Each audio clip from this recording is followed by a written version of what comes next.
Let's see. You're that way. I can point it just that way. Okay.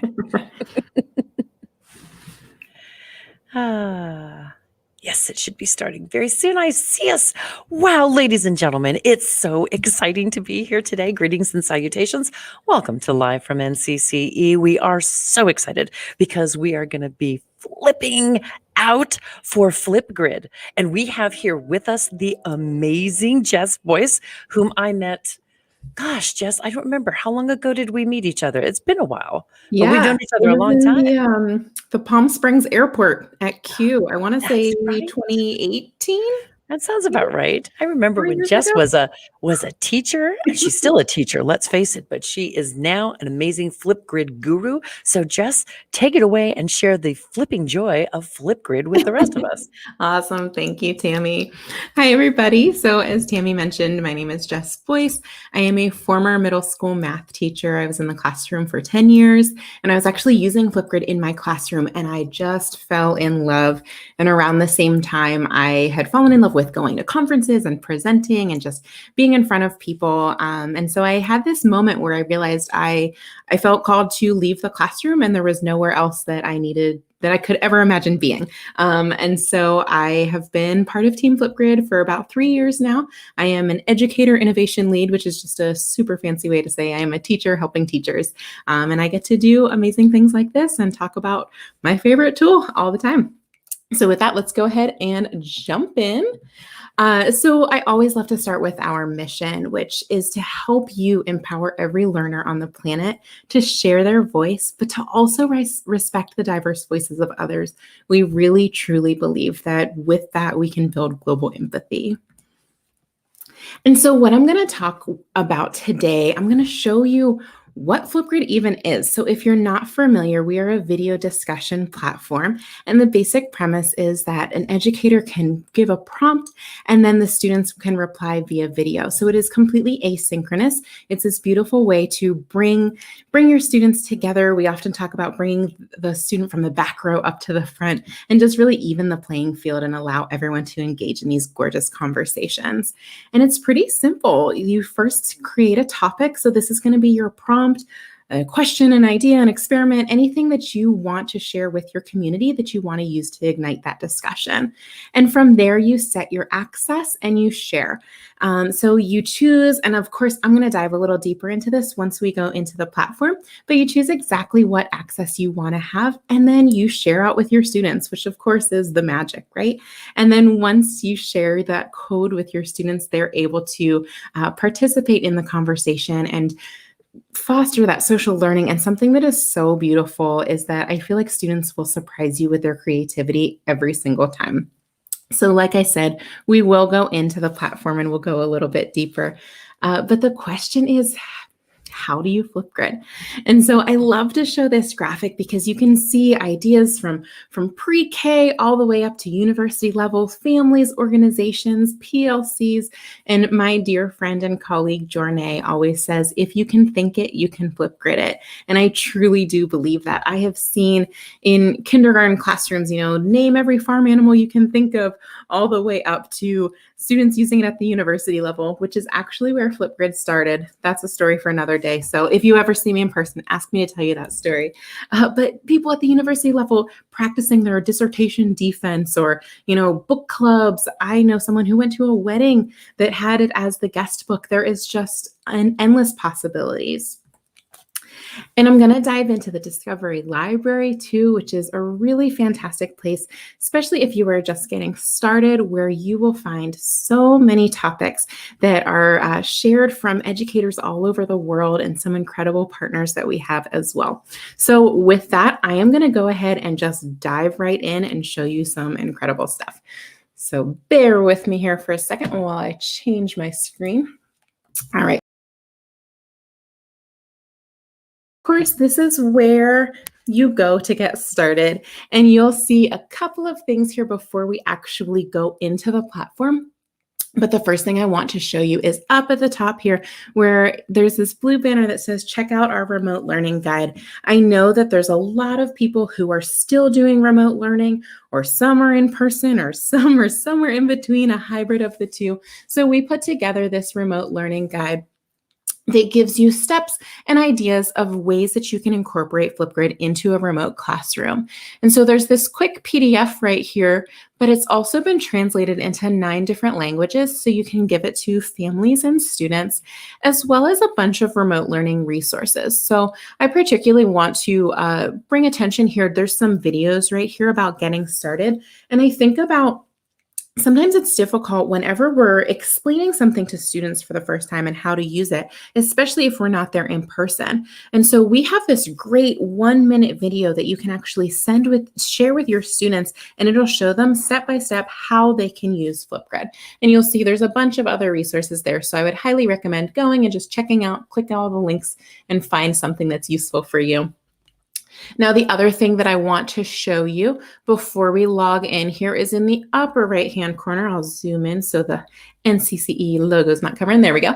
So you'll see here where it says Help Center. So if you get nothing else out of today, remember that the Help Center is there because you will be able to find answers to any questions that you may have. And so when I click on there, and you'll see actually the URL is up on the screen as well.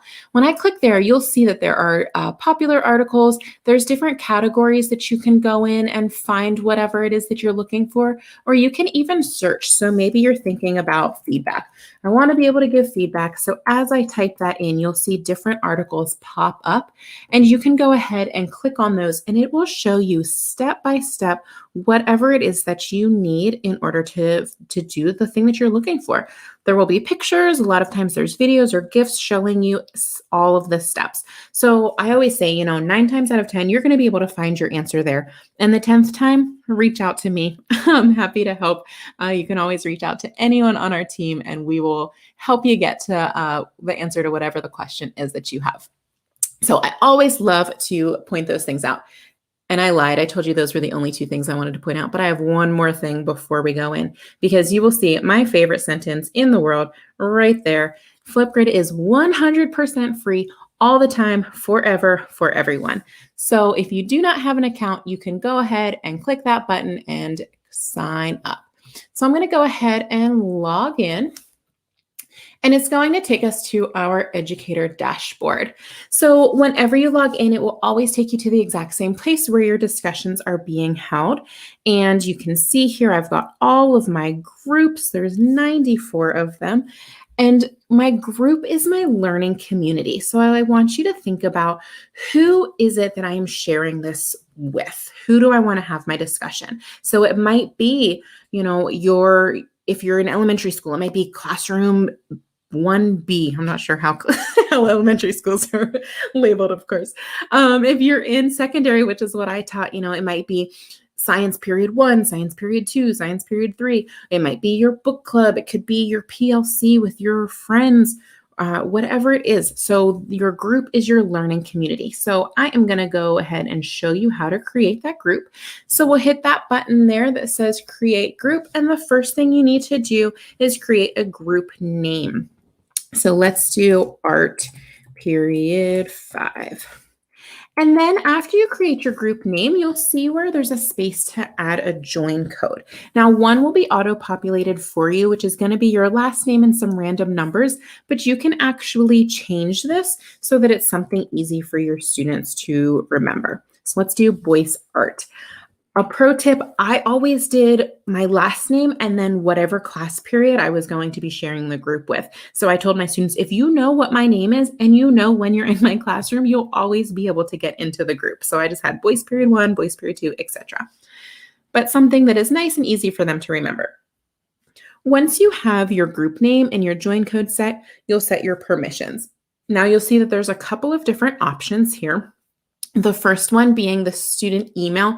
This is the one that is used most often. This is if you're a Google or Microsoft school, you'll be able to just simply enter the email domain and your students will be able to join in. Now, I know that it seems a little, you think like, oh, the student has to have an actual email address, but that's not the case. If they have a Microsoft or Google account at all with the school district, then you'll be able to enter the domain there. They don't necessarily have to have it tied to an email specifically. So you can just put in your domain just like that. And that's it. You don't have to put in the specific emails, anything that's after the @ symbol. Now, something that I do want to make you aware of is sometimes whenever you're putting in your domain, maybe the students have a different domain. So it might be like this. So if that's the case, go ahead and put them both in because you have that option. And then that way you can access it and your students can access it as well. Now, if you are not a Google or Microsoft school, you can simply use the student username. And there's a couple of options here. You can either type each person's in. Let's say my student Tammy here, and then you create a username. So you can do it as little as 2 characters. So it can be their initials, their classroom ID number, their lunch pin, something that's easy for them to remember. This is also really helpful for our younger learners.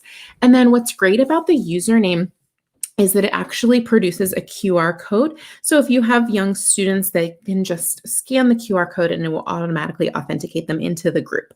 Now, if you don't want to put in every single name, you can actually upload a CSV file. So lots of learning management systems, you can download the CSV and then you can upload it right here as well. And then the other option is Google Classroom. So if you use this in your class, you can simply sign in with your Google Classroom ID, and then you'll be able to import the roster just from there. So below that, you have a couple of different things, group followers, group status. So if you have it active or if it's hidden, maybe you're planning super, super ahead, which is something I was unfortunately never able to do in the classroom, but maybe you're doing lessons for months out and you don't want anyone to be able to see it yet. You can hide it and then activate it when you're ready. And then you can simply personalize. So you can add an image of your own or add in some fun ones here. I'm going to just pick this fun colors. All right. And then just like that, oops, I forgot that there we go. And then just like that, you have created your group and it is ready to share. So you'll see that there are all sorts of different ways that you can share that is being right here. You can use just the join code. So you can tell your students, go to flipgrid.com and put in voice art, or you can download the QR code, share to Google Classroom, an embed code, share to Microsoft Teams, Remind, Twitter, all sorts of options. Now I know what you're thinking. What if I don't use one of those? What if I use Schoology or I use ClassDojo or Seesaw? You can simply hit copy and then you can paste this wherever it is that you talk with your students digitally. And that's all there is to it. From there, our group is ready to go. Now, within our group, so remember that's our classroom setting, we have different topics. So your topics are any prompt that you want. This is the actual assignment. So you'll see that one has actually been created for us. So it just says, hello, I am. It's a basic get to know you kind of thing so that you can get your students used to using Flipgrid. It's there for you to use or not use. It is completely your discretion. But I'm going to hit create a new topic so that you can see what that looks like. So there's only a few things that you need in order to create your new topic. So we're going to put in a title. Let's do share your artwork, and then we're going to do a prompt. I'm just going to write a really quick prompt from class. What's really great about the prompt here is that you actually have up to 1,000 characters. So I would usually recommend going deeper into the directions than what I just said right here. But really, you can get as detailed as you need to whenever, because like I said, there's up to 1,000 characters. You can bold, italicize, link right in here, whatever it is that you want. And so once we have our title and our prompt, we're going to put in media. So you'll see that there are tons of different things. This is a scaffolding piece where you're really engaging or sparking your learners' thinking. So you can record your own video. This is something that I love to do so that my students can see and hear the directions rather than just reading them as well. But you can upload a video, add a YouTube link, a picture, a Giphy, an emoji. You can see all of these different things right here. You can link your Bitmoji to it, a Wakelet collection, a Nearpod. So whatever it is that you want to add in with this, you sure can. So I'm going to just pick this right here for the sake of the demo. All right, so that's almost everything we need. Title, prompt, media. Then we'll scroll a little bit down. With permissions here, you'll see that there's a guest password. So this is, of course, completely optional, but if you want to invite maybe family members into the topic. Maybe you want someone from the community, the mailman, the mayor, an author, whomever to come in to that topic. You can simply put this on and put in a password and give the person that password, and then they won't have to be a part of your domain, and they'll be able to just put in the password and access the topic. Now, our essentials here are already set, but you can definitely change some things if you would like. So the first one here is topic moderation. If you turn this on, what's going to happen is the videos will come straight to you first. It won't be where all of your students can see all of each other's videos until you specifically choose to activate them. And then the recording time, the default is 90 seconds, but you can do as little as 15 seconds all the way up to 10 minutes. So whatever it is, as the educator, you are in complete control. Now, there are tons of other options, but these are all the ones that you absolutely need in order to have your topic ready to go. But see, there's that more options button. I would definitely encourage you to click on that and explore and see. As I said, you are in complete control, so you can really make it your own. But I'm not going to get into all of that because I don't want to be too overwhelming right off the bat. So I'm going to go ahead and hit create topic, and that's it. And you'll see the same exact share options that we had whenever we created our group. Now, the difference being, if you share the group, then they can access all of the topics that are within that specific group. If you just want them to access that one topic, then you'll share just the topic code with them. Personally, I like to share the group code because I think that it's easier since you can personalize it, but it is up to you completely. So I'm going to go ahead and hit all set. And just like that, we can see that our topic is ready. So what I'm actually going to do, this is what it looks like from the student side, or from the teacher side, excuse me, but I'm going to click on over and show you what it looks like from the student side because I want you to see both sides. So I'm going to go over here to the join code, and you'll notice if you hover over that code, it says view as student. So I'm going to click that.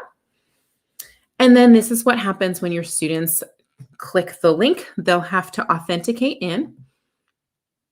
So they'll use their Office 365 or G Suite credentials. Excuse me. And this is what they will see. So you'll notice that it looks very similar to what the educator side looks like, but they have the option here to record the response. So they'll see the title, the prompt right here. Any media that you added will be on the right-hand side, and then they can go from there.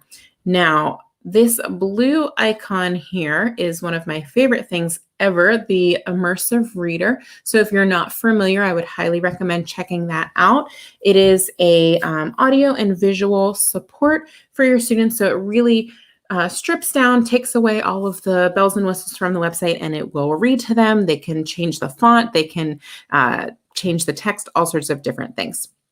But I'm going to show you how they can record. So you'll notice there are two buttons here that say record a response. They will take you to the same place. We just really wanted to make sure that students were able to see it. So once I click record a response, the camera will launch, and you'll see up at the top here the amount of time. We had it for 1 minute and 30 seconds. That will be there to remind your students. And actually, as they record, this will count down for them. But I'm going to show you some pretty cool things here. So the first I want to choose is this effects button. And when I click effects, you will see that there are a bunch of different creative things that they can use.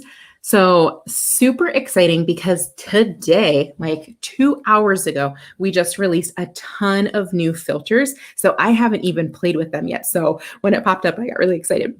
So you'll see here that there are lots of different filters that students can use to add in to make it a little bit more creative to their video. There we go. All sorts of things here. Let's use this here. Oh, wow. Okay, so there are filters. There is text. So they can write my artwork. Oops, that's not how you spell it. All right. So, and with all of the text, they can change all of the colors. They can change the font. They can do whatever they want. There we go. I'm going to move that to the side. Now, also under the effects, we have our digital inking. So as a former math teacher, this makes my heart super happy because I always loved having my students actually be able to be processing their mathematical thinking. So talking through what they were doing while they were on the video and being able to write right on the screen is amazing. And actually, the board feature is something that I love as well, especially when it comes to inking. I would put up the board and then have the students be able to do their math right on there. But of course, there's tons of different ways that this can be used. And you'll see here with the board, you can split screen it. You can do it for as long or as much as you want. All right. And then we have stickers. Yes, Tammy, did you have something you wanted to say? Oh, I can't hear you, my friend. You're muted. Do you hear me now? I'm not muted. There you go. So my question was, we just had one pop in our conversation of YouTube. So we heard something about Flipgrid and virtual field trips, and they're getting real excited about that. So perhaps at some point you can chat about that for us. Absolutely, my dear friend Maria. Yay, I love it. I'm happy to. So we've got these stickers here, and there's a couple other things. And let me just, I'm going to click this, but I'm not going to go through all of them. Like I said, go in, play around. There's so much to it that it would take an hour to go through this. So feel free to go in and play. And under options, you'll see some other things as well. You can upload a clip, record your screen. So we even have screen recording right there in it.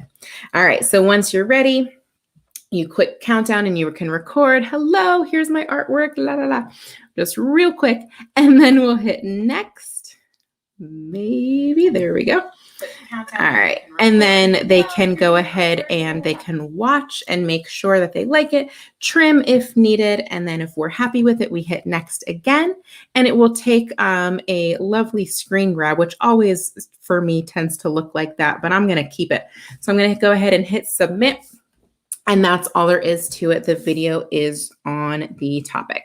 So just like that, it's recorded and it's there. And students can go in and they can watch one another's and they can reply via video or via text.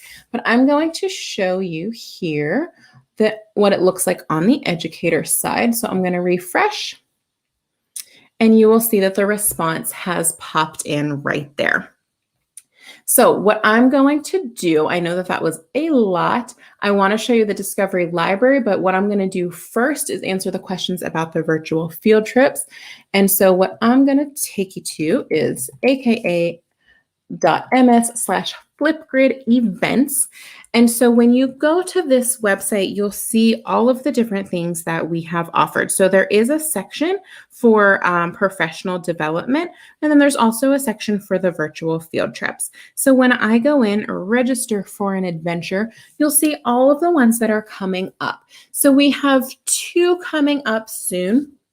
Now, please note that there are definitely way more coming. I've seen the list for like months out. And there's lots of incredible things. We actually just had Dave Pilkney this past week, which is the author of the Captain Underpants series. And so we have coming up next week, Lily Hevish, who is this incredible domino artist, which is, the name doesn't even give it justice. If you watch her videos on YouTube, she does unbelievable things with dominoes. And so what you do is you come here and you simply click learn more, and it will give you the space where you can register from there. So you can register for yourself and then you can send the link out. Or, if you can either just watch it in your classroom, or if you're still virtual, you can even just share your screen, have it that way, or you can have your students register as well. It's totally up to you. And so these are so incredible. And a lot of times they'll have question and answer. And so your students can ask different questions while you're watching, and they are so, so great and so much fun. There's been a lot of authors or illustrators, and they've taken time to draw with the students and different things like that. So I would highly recommend checking out that site and looking for the different field trips that we've got. All right, let me take you back to the Discovery Library. We're already almost done with time. So as I mentioned, the Discovery Library is a place where you can find incredible topics. So we have over 35,000 right now that have been added from educators from all over the world. We also have some incredible partners.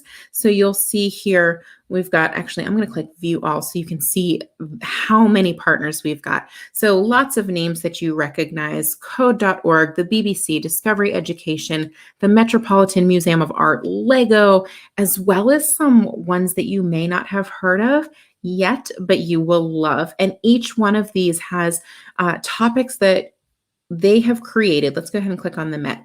So they've created specifically for Flipgrid. So even if they are a product that you know, a platform that you know that is a paid platform, anything that they have created for Flipgrid is going to be completely free. So since we're doing art, actually, for our topic that we created, this is perfect. So when you click into the, actually, I need to zoom out. There we go. When you click into the topic, you'll see everything that is included.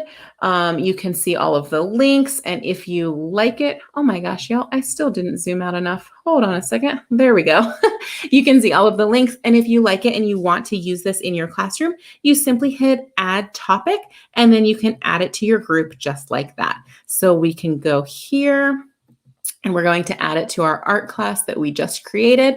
And then whenever I go into my group, so here's the group we created, Art Period 5, and you'll notice that that topic right there has popped over for us.